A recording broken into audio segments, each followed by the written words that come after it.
Hi everyone, this is Dr. Mike, host of the free iTunes podcast, Psychiatric Secrets Revealed with Dr. Mike, but that's not why I'm here today. This is another Saving Savvy episode, and this time I'm going to give a practical update on the Canon G9X. So this is a compact enthusiast camera which you can now get for under $400, which is actually a very good price for a camera of this caliber. It is not the best in anything, but it's good in many things, which means that it's a perfect camera for someone who wants casual use with high quality photos. Now the situation where I used this was a wedding. So I was invited to my niece's wedding. She met her future husband, now husband, when they were counselors at a summer camp. And because of that, the wedding was actually at this summer camp, which was a very fun and cool idea. We got to stay in cabins and do all the kinds of things and wander around this summer camp and had a great time. But I didn't want to take a big camera with me, and I wanted something better than my iPhone. I didn't want a bulky camera that I had to leave on a reception table. Someone could maybe spill on it, or it would get knocked off, or someone, God forbid, would steal it. And I didn't want even a camera like an RX100, which I do have, because it's thick and I wanted to be able to keep this in my pocket. Now, if you look at this camera, it's significantly thinner than like an RX100. It's smaller than a lot of the Panasonic offerings that are pretty compact and also very nice cameras. But it fits very easily in your pocket. You don't even know that it's there, and it performs well. So I'm going to tell you what I didn't like about this camera, some neutral things about the camera that I don't think really matter that much, and some things that I really liked about it. What I didn't like, well, I found that it was very long to recharge the flash. So I often had to wait much longer than I would expect for that flash to get recharged. The second thing I didn't like about it was that I was always moving, this has a touch screen, I was always moving the focus spot. So I was trying to have the spot just kind of in the middle and focus and recompose as a casual, just guest photographer, not a photographer that's doing this professionally in any means, but just for my own use. And I was always moving the focus point away. That's my own problem. I understand it, but it still bugged me. I also found that at times the battery life was very poor. So this was especially the case when I was using the Wi-Fi. So I was taking pictures from this, uploading them to my iPhone, modifying them in Snapseed, and then sending them up to Facebook. And using that Wi-Fi plus taking some pictures, the battery life seemed almost non-existent. So since then, I have purchased some batteries. They're very cheap and they're very small, so it's pretty easy to carry a spare battery with you. But at the time, I didn't have a spare battery, and I had to resort to taking a lot of pictures without the flash, which worked out okay in the end, but was less than ideal. What are some neutral things? Well, things like this doesn't have a hot shoe, for instance. It doesn't have a lot of physical controls. Those are things that you wouldn't really expect in a camera of this size, and it'd be pretty bizarre to have a giant flash in this little tiny camera anyway. So I don't think those are very big deals. It doesn't have an EVF, but here again, not a big deal on this kind of camera. Doesn't have an articulating screen. I would like that, but they would make this a little bit thicker, so I'm willing to put up with this nice thin camera for that reason. What are some things that I really liked about this camera?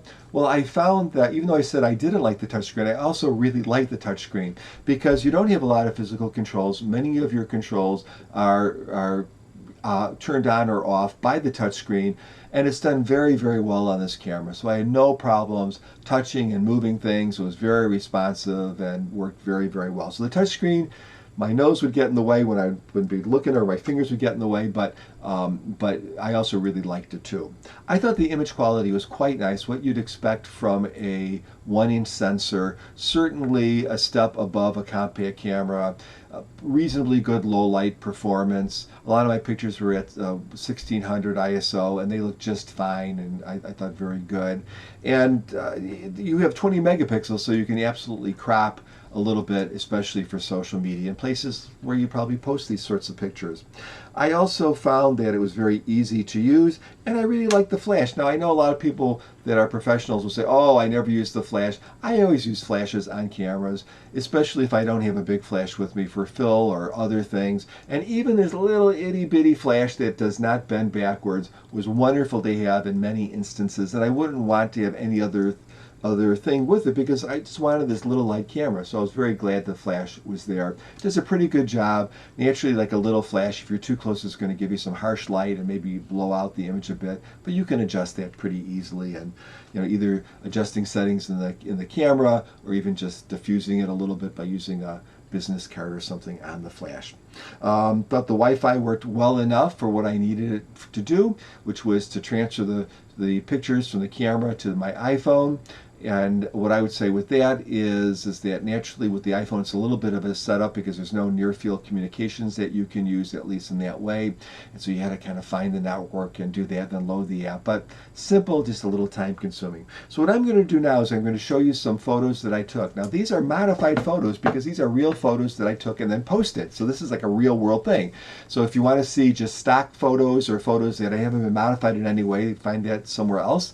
But these are photos that I took in the camera, brought them into my iPhone, modified them, turned them to black and white photos. I think they're all black and white, except for maybe one or two, and then sent them up to social media. So they'll give you an idea how that works. So stay tuned to that.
Well, there you have it. Some photos and a quick practical review on the Canon G9X camera. I definitely would recommend it. I think I'm going to take this on an upcoming vacation as a secondary camera just because it's so small, compact, and does a pretty decent job, and it's easy to use.